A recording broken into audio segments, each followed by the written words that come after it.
Hello everyone and welcome back to Let's Play Pokemon SoulSilver. In the last part, we defeated Red on top of Mount Silver, proving ourselves to be the ultimate Pokemon trainer in Johto and Kanto combined. But while that may complain more or less the entirety of the story of Heart Gold and SoulSilver, we still got several things to show off. Out of that giant list I've mentioned several times throughout the time even we were in Kanto, we still got about 1, 2, 3, 4, 5, 6, 7, 8, 9, 10, 11, 12, 13, 14 things left to show off. And to start, let's head back to Pallet Town now that we've beaten Red. Because now that we've beaten him, if we head over to Professor Oak, we can get something interesting. Hello, Kyle. Good to see you. I heard a lot about you. Your Pokédex must be close to complete. For all your hard work, I'd like to give you something. What's behind me? You must have figured it out right away. Yes, it is a Pokémon. You don't see them very often in Kanto. Choose one, and it'll be yours. Go ahead. And thus, the classic trinity is upon us. After beating Red, you can come back to Professor Oak to get your choice of one of the 3 Kanto starters. You only get the one, though, so make sure you choose well. If you have friends that have the others, you can at least trade for them, but in this playthrough, I'm just going to pick the one I feel that just better suits my tastes overall between the 3, because even though I already have a fire starter, I don't want to double dip in them. So I'm gonna go with Squirtle. The thing is, you do need to have a space open in your party in order to grab any of the 3 of them, so you might have to awkwardly leave them here for now, but you can just come back and you'll pick up more or less right here in the scene. Like I had to in about 3, 2, 1, jump cut. So now let's grab ourselves a Squirtle. This Pokemon is really quite energetic. I like the Squirtle line a lot. I've talked about it before, though. So I might as well give it the nickname I tend to give my water starters nowadays more often than not if I choose one. Welcome to the Team Mist. Unfortunately, you're spending the rest of the LP in the box. If a wild Pokemon appears, your Pokemon can battle it. With it at your side, you should be able to reach the next town. What am I saying? You already know all this. There's nothing more than I can do for you. Enjoy the rest of your journey with that new Pokemon.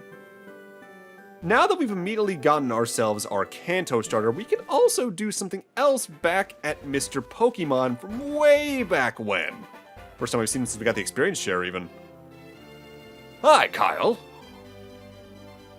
I have something I want you to have, and I was just about to send an email to Professor Oak. The thing is, a friend of mine from Hoenn came over to give this to me.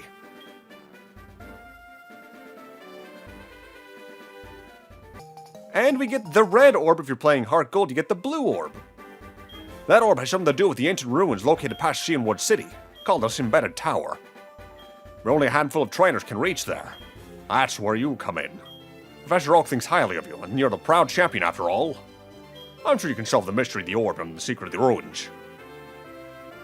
So we're gonna put a pin in that for now.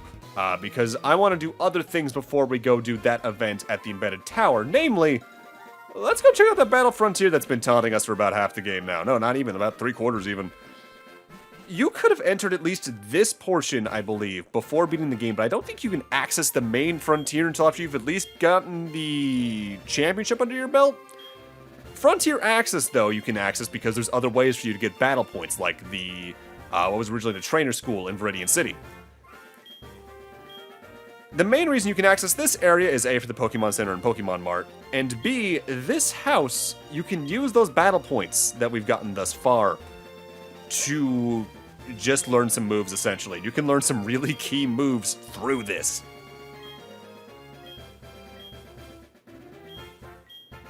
So let's see what we got in here. Each of these 3 guys teaches a different set of moves to different Pokemon. Every Pokemon can learn moves from them, but the moveset they can learn entirely depends on who it is. For instance, Blaze here can learn Thunder Punch. In fact, teaching him Thunder Punch is an end goal of mine by the time I'm done here at the Battle Frontier.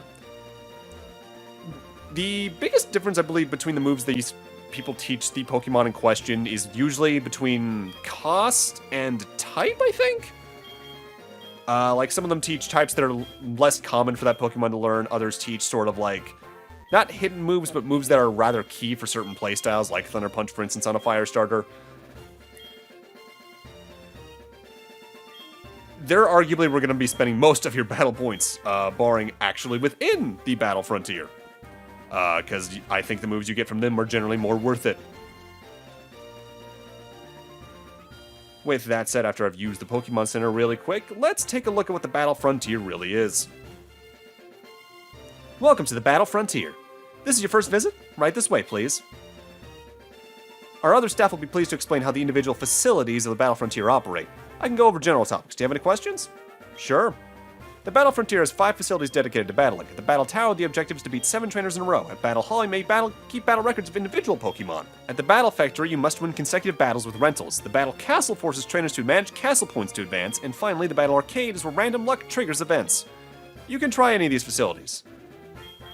The battles of the 5 Battle Frontier facilities are held under special rules. First and foremost, no experience points can be earned. Consecutively, the Pokemon battling will not level up. If the level 50 rule has been chosen, Pokemon of high levels will be reduced to level 50. Pokemon under level 50 will be entered without an upward level adjustment. Battle points are usually referred as BP. BP are points that are used only in the Battle Frontier. BP are rewarded for meeting certain performance goals at the various Battle Frontier facilities. BP can be exchanged for prizes at the Exchange Service Corner.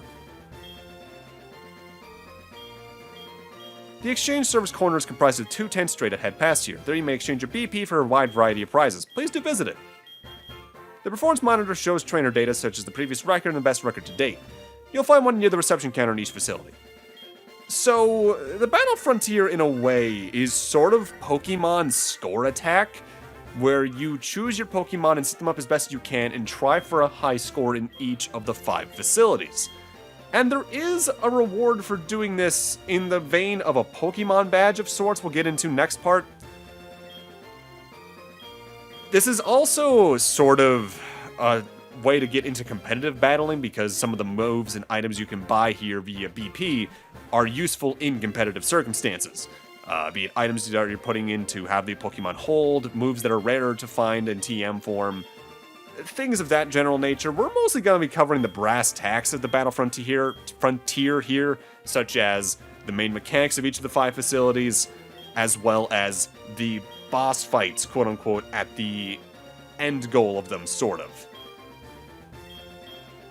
Because, frankly, since this game isn't really active anymore because the Wi-Fi connection's down, and the most you could do is just transfer these Pokemon forward on the original DS to Gen 5, and then from there to Pokemon Bank to get to modern day, sort of, where there's other ways to get your Pokemon competitively ready, this is just mostly being shown off for completion in the LP.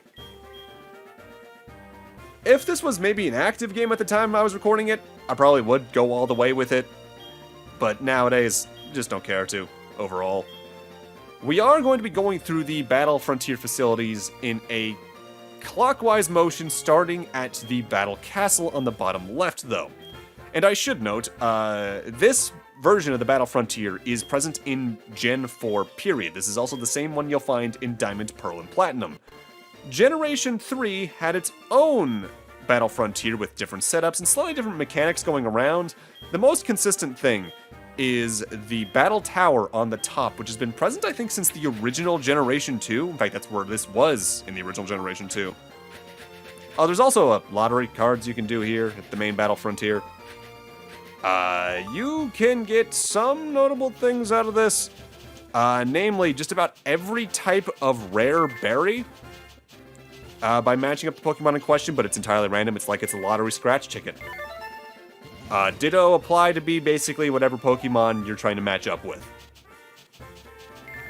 I won't lie though, I didn't get to really do much of the Battle Frontier in any version of the original Generation 3. In fact, my first time hearing the term was when the anime sort of adapted this whole set into that season after Main Hoenn, I think it was?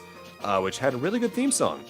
In fact, this is probably my first time actively messing with the Battle Frontier in any real depth, beyond just giving each section a shot back when Heart Gold and Soul Silver were new.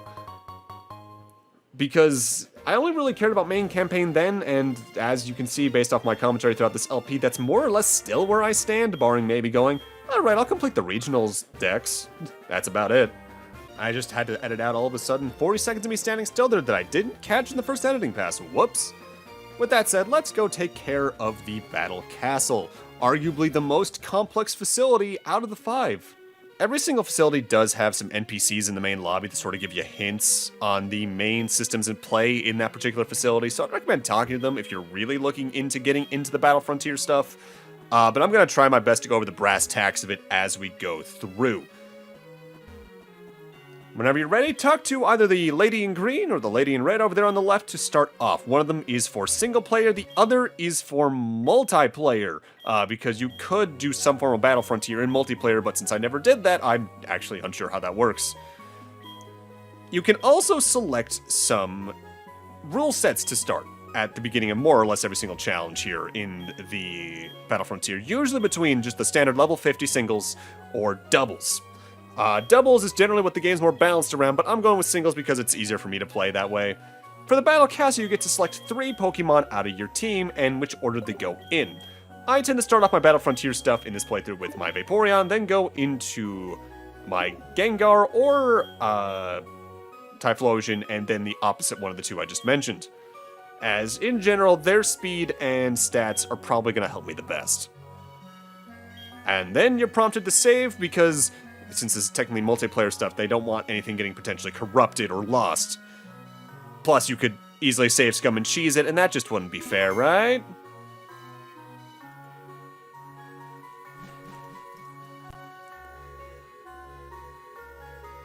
Welcome to the Battle Castle. My name is Darach. I'll be your host on behalf of Lady Caitlin, the owner of the castle. First, I must ask you for any items your Pokemon are holding. They'll be returned to you when you leave. Next, I have here 10 castle points, CP, very unfortunate shorthand, that can only be used here. They are for you. Please accept them. Please choose what you wish to do. So, what the Battle Castle's about is getting castle points and using them to help better yourself or read into what your opponent's going to do. For instance, we only have 10, so we can't do much right now, but you can use the options Heal and Rental here. And you can rank up, which usually costs about 100 to 150 per thing you're trying to rank up. And this will allow you to recover between battles. For instance, at the start, healing recovers that Pokemon's HP. You can level it up to give the option to restore their PP, and you can level it up again to restore both at once. You can also use the rental option, which allows you to rent different types of berries, and as you level up, you get more berries and different items. And here in the info segment, you can do a lot more with basically giving yourself an advantage in battle. To start, you can just figure out what your opponent's Pokemon is, but as you level that up, you can see what those opponent's moves are as well. But you can also kind of give yourself more advantages in battle by figuring out, say, the strengths and stats of the Pokemon, boosting their levels, or even lowering their levels if you want an easier time. The big thing is you have to stock up castle points to do this, and you do that through battling. More or less at the start, while you will universally get the 10, you get more depending on how well you do in each battle. By the way, basically every battle we're speeding up here in the Battle Frontier just because I'm just trying to cover what this place is like. Darach, CP for this trainer at once. Kyle, good show. A hard-fought win, yes? Lady Caitlin's instructed me to reward you with 24 castle points. To get into the castle points and how they're calculated at the end of battle, the amount of Pokemon on your team that haven't fainted is multiplied by 3 to give you some. The amount of Pokemon with full HP is multiplied by 3 to give you some more. The amount of Pokemon with more than half of their HP remaining, in the case that they don't have full HP, is multiplied by 2. And if there's less than half HP, that's multiplied by 1. So you're always getting at least probably 3 to 6 castle points per. The number of Pokemon that don't have status ailments in your party is multiplied by 1 as well. And if you use less than 5 PP in battle, you get a guaranteed 8. Less than 10, you get a guaranteed 6. Less than 15, you get a guaranteed 4. And if you boost your opponent's level, you get that number of Pokemon you boosted their level multiplied by 7. So in the correct circumstances, I believe you can get a maximum of 50 castle points per battle if you play it super optimally and make it harder for yourself. The big thing with the Battle Castle is it's a lot of micromanaging, figuring out when you want to use your castle points to recover your power points or your hit points more so than anything. Trying to figure out maybe if you want to go in, finding out what all your opponent's Pokemon are or not. it's a bunch of micromanaging. And out of all the complexes in the Battle Frontier, it is the most complicated due to this. I don't think it's the hardest. I think, honestly, overall, the Battle Factory is the hardest. But this is definitely the most complicated out of the 5. With that said, it's a marathon as well, because you have to clear 7 battles in a row unless you quit early, and I think you're basically forced into either retiring or doing a quick save and reloading later down the line, exactly where we are here, before your record is improved. And if you want to eventually face the leader of any given Battle Frontier facility, you need to win a certain amount of battles in a row without losing. But every single session at a Frontier facility is generally 7 battles in a row. With that said, because I'm more or less just trying to show off what the Battle Frontier is like and talk about each Frontier facility in detail, I'm not showing all 7 battles in a row at every single place. I'm gonna start jump cutting to the final ones ending after about the 2nd or 3rd battle each time, because I'm just trying to give you a general idea here. Plus, the amount of battles you need to do in order to max out and get the best reward, quote-unquote, for each Frontier facility is an obnoxious 49. So I'm good. I'm good. It makes me wonder if that's also why I didn't really invest a lot of time in these back when, because I just saw the amount of effort you need to go through and just didn't feel like it was worth it for what you actively get out of it, because I didn't really do any kind of multiplayer. Speed up theme for the battles in this part, by the way, is Mad Monster Mansion from the original Banjo-Kazooie, my favorite song in that game.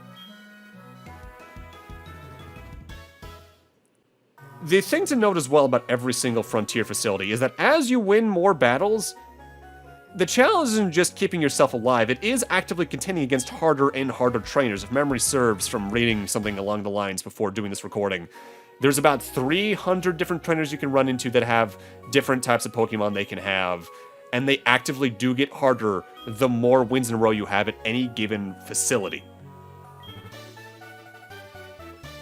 At the end of a given session, you're given BP for winning. Usually it's between like 2 to 5, depending on at least my particular performance. If you do better, you probably get more.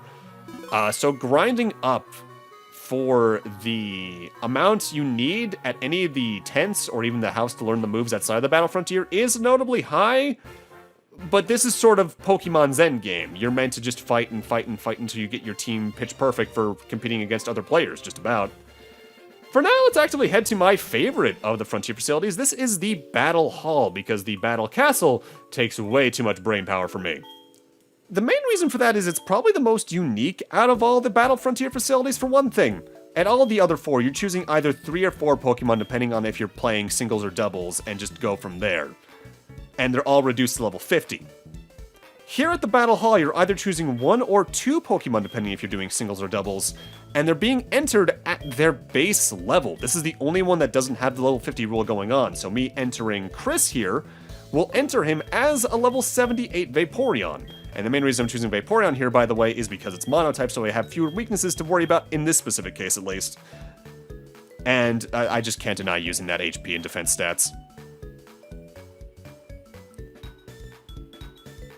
The main reason that they actively allow you to keep your level for this one is that your level is determined, your opponent's level is determined based off your own here. In a way that's rather unique, as we get to the main mechanic here coming up. Because once we walk down this runway that has a lot more sprites than I remember it having, we are prompted to choose a Pokemon type to battle. 1 out of any of the 17 present in the game. And you might notice it says rank 1 at each. As you continue to battle the same type over and over again, they rank up. And as they rank up, they actively get stronger, not only in terms of the Pokemon that are chosen, but also their level. For instance, since Vaporeon is level 78, the base level you're going to face here is about 51. But as you rank up in every single type, that Pokemon you're facing is going to level up about 1.7 levels according to Bulbapedia. So, more than likely, your second rank will be around level 53 or 54. This is also the most marathon-based facility out of the 5, as while sessions at the other Frontier facilities are 7 battles, and then you get a break and you can save and maybe readjust, you are stuck with the same Pokemon in a row here for 10 battles, and that even applies to facing the Frontier Brain, the leader of every single facility. while for the most part, you have your first battle against a Frontier Brain at Battle 21 in the other facilities. Here in the Battle Hall, it's Battle 50. So you need to prepare and choose your types correctly. If you're just trying to face the Frontier Brain once, I'd recommend going for the types your Pokemon is distinctly good against. For instance, with my Vaporeon's moveset, I'm going for fighting ground, flying, fire, and one or two other types like rock to focus on. But as you get further and further into a streak, you're gonna be restricted to choosing the other types, because once you've hit rank 10 on a type, you can no longer select that type. So you could do, say, your first set is just all 10 ground types, but then you will not be able to choose ground types later down the line if you want to preserve your streak. So you need to be a bit smart about this one. I think the main reason I like this one the most, though, besides its setup, is that it's also the quickest to get through, as while you're doing more battles, for the most part, you're probably going to conclude those battles in one turn, or two at most. Whereas the other facilities, because you're facing 3 battles in a row, or 3 Pokemon in a row for 7 battles, you're facing more Pokemon that are usually better spec'd to last more turns. This one's just a bunch of fun. Sure, the BP is overall probably the worst early on, at least, because you're only gaining for the first, 10 battles in a row, 3 times in a row. You're only gaining, 1 BP, barring some milestones. But with how fast the battles go, I really do not mind that at all. If there's one I'm going to grind for BP at, it's either here at the Battle Hall or at the Battle Arcade on the lower right of the facilities that we'll be getting into down the line. For now, let's move on from the Battle Hall and talk about the Battle Tower. Easily the most straightforward of the 5 facilities, and as I mentioned before, the longest running traditional facility in the series, as this originally appeared in Generation 2, and would also be in main Gen 3, even outside the Battle Frontier, if memory serves. Or was that only Ruby and Sapphire? It's been a bit since I played any version of the original Gen 3 that wasn't Emerald, so I can't quite remember. With that said, like I mentioned, the Battle Tower is the most straightforward of the Frontier facilities. While you're still only doing it with a team of 3 at level 50, there's no gimmick here. It's just 7 Pokemon battles in a row, and you get BP at the end of it. With that said, you still get rewards for getting chains of victories here. In fact, arguably, you get more rewards here behind the scenes than any of the other facilities. I'll talk more about that in several parts. The big thing about this one is that more so than any other facility, the final battle you fight in the chain here is distinctly a boss fight. Although it's still against a trainer that's nothing too special. Whereas, I forget if it's in this game, the remake, or Diamond Pearl Platinum, you do eventually unlock what's known as Master Class, where opponents are just generally more challenging. In fact, I think the boss fights at the end of every single tier in Master Class are generally gym leaders. In fact, in one case, it's even a champion. With that said, because there's no gimmick here, I'd argue this is the most approachable Frontier facility to anyone who's new to the series or new to the Battle Frontier period. I'd argue it's also the least interesting because of that, though, because even though it's not my least favorite, that is easily the Battle Factory followed by the Battle Castle, I at least appreciate them for doing things that are a notable challenge. And I guess just doing battles again and again and again as you just face harder opponents is challenging, but I like my challenges to at least be unique or interesting, you know what I mean? And I should note, if I'm getting anything wrong about the Battle Frontier, feel free to correct me in the comments, because I'm not an expert on this. This is mostly just going from my own experience. And admittedly some research on Bulbapedia. Like I've mentioned several times before, I am a casual Pokemon fan in the most base of meanings. I only go for the campaign and Pokedex stuff here and there. Competitive's never really interested me, and that includes the Battle Frontier, because it's basically just single-player competitive that you can sometimes either battle with or against other people and compare results in.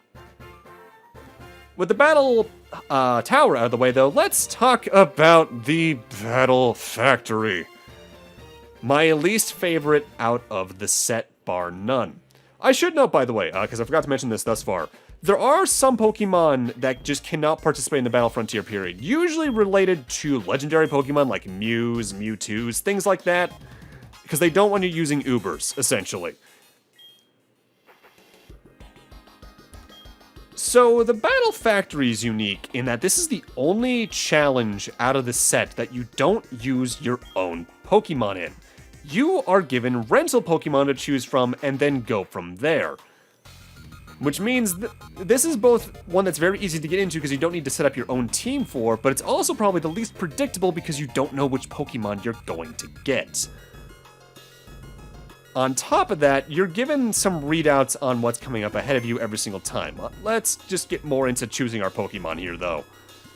My recommendations, because you can look at the moves of every Pokemon you're about to select, carefully analyze whatever you're given and just choose what fits your playstyle best. For instance, in this case, since we're now going up against a Minun, Sableye, and Ladian, go for things that might have moves that are super effective, but also keep in mind your own weaknesses. Maybe choose monotypes more so than double types to get better stab, or have fewer weaknesses, or more weaknesses in some cases. For instance, in this particular playthrough, if memory serves, I go with the Mawile, I believe the Numel, and eventually the Machop. But you might notice, the aide told us the name of all 3 Pokemon right there and then. That only happens on the first round of your hike through the Battle Factory. On round 2, which is your second set of 7 battles, they'll only name 2 out of the 3. On the third set, she'll only name the lead Pokemon as well as its first move. On the fourth set, it's only the first Pokemon's first move. Arguably more useful, on rounds 5 and beyond, you're told the most common type of the 3 Pokemon.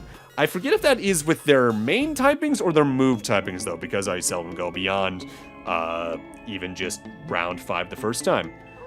To make things slightly more interesting, you're not stuck with the 3 Pokemon you choose at the start the entire time you're in these 7 battles. At the end of every battle, you're able to swap one of your Pokemon for one of the 3 you just defeated. You're not able to, I believe, look at their moves from memory, but if you pay attention during the battle, you could probably figure out what you're about to get. Thankfully, they do make getting through this slightly worth it, because if I recall correctly, per 7 battle matchup, you do get more BP from the Battle Factory than the others per their usual session. But to me, this just isn't really worth going through. It's just not my cup of tea. For some people, this is probably their favorite facility because you get more on-the-moment planning rather than just planning ahead of time. I don't like thinking on my feet as much in Pokemon, though, so it's not for me. I should note, though, Pokemon aren't randomly generated. There are, I believe, 2 different sets of Pokemon that are chosen at, I forget if it's either depending on your version or when you first enter the Battle Frontier, that are just kind of pooled together. So you can sort of plan ahead like that. I want to say that's listed on both Cerebi and Bulbapedia somewhere. But it's just not for me. And sometimes knowing when to say something's not for you is a good thing. Because arguably, the Battle Frontier in general just is not for me. I do at least appreciate the option of this content being there, because it gives Pokemon sort of a never-ending end game of you just getting your team more and more focused until it's perfect. And that still is in modern games to an extent, but the last Pokemon game that had any kind of post-game content that got this in-depth was Gen 5 and Gen 5 Part 2. Starting in Gen 6 Beyond, they kind of ditched the Battle Frontier or its equivalent for the Battle Maison, I believe is what it's called, which is more or less just singles and doubles battles with nowhere near as many challenging or interesting ideas going on, and just getting battle points to get stuff through that. That's just never been nearly as interesting. I do wonder if Gen 9's just going to have that again, or if they're going to do something unique with it, because given the open world aspect, them doing something more unique would be interesting. With that said, let's talk about arguably the most interesting to play out of the 5 facilities, even though it's not the most complex. The Battle Arcade. This place's main mechanic is there's going to be essentially a game show board introduced to you at the start of every battle, and you get to select, more or less select at least, either a debuff or buff for your side of the screen, the opponent's side of the screen, or for the battle period. The big thing is going to be whether or not you get a buff for yourself or the opponent based off whether or not the color on the board is red or blue when you select it. If it's red, it's happening to the foe. If it's blue, it's happening to you. If it's gray, it's just a battle effect, period. There is a surprisingly large list of things that you get here, and I will be talking about those each in depth as we get into the battles. With that said, I should note, you may have noticed throughout this footage, there were new Pokemon I haven't talked about here in the Battle Frontier. The main reason I haven't talked about them is you're not guaranteed to fight them there like every other Pokemon trainer outside of the Battle Frontier. You might not see them. Plus, if I recall, if you see them in the Battle Frontier, they don't get added to your Pokedex anyway, so I shouldn't really be talking about them if you can't get them through methods like that. For instance, I know we saw Mime Jr. earlier in Geibel, and you can get them in some way in the game, but frankly, they're not normal Pokemon that are being added to your Pokedex, so not the same thing. So the game board, like I mentioned, 3 colors, blue, red, and gray, that selects whether or not it's happening to you, the opponent, or to the battle period. While the board is randomly generated, I believe, every single time you go in, you do get the ultimate say on timing when it gets pressed until about 30 seconds in, I believe it passed. So you can actively give yourself a buff or give the opponent a debuff if you time it right. Additionally, most of the effects only last one battle, but there are some that last the entire round, so be careful. With that said, let's get into the effects. Most of them are pretty obvious what they do when you look at them at first glance, thankfully. Starting with the ones that can happen to both teams, you can lower either team's entire Pokemon cast's HP by 20%. You can poison every Pokemon on either team. You can paralyze all Pokemon on either team. You can burn all Pokemon on either team. You can randomly put one Pokemon on either team to sleep. You can randomly freeze one Pokemon on either team. You can randomly give all Pokemon on either team a berry or a held item, or you can randomly boost all Pokemon on one team by 3 levels.